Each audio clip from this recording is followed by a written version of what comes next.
నమస్కారం, సుప్రభాత ఘంటారావానికి స్వాగతం. ముందుగా ప్రధానాంశాలు. కృష్ణానదిపై కొత్త బ్యారేజీ నిర్మాణం ప్రతిపాదించిన కర్ణాటక, పరిశీలిస్తున్నామన్న మంత్రి ఉత్తమ్.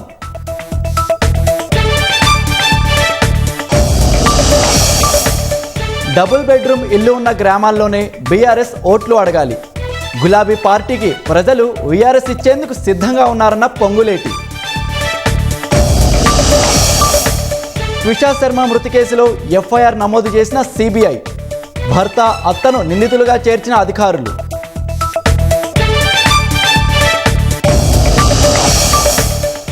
దేశంలో ఒక్క ఎబోలా కేసు కూడా నమోదు కాలేదన్న కేంద్రం. వైద్య పరీక్షల కిట్లతో అప్రమత్తంగా ఉండాలని ఆరోగ్య శాఖ సూచన.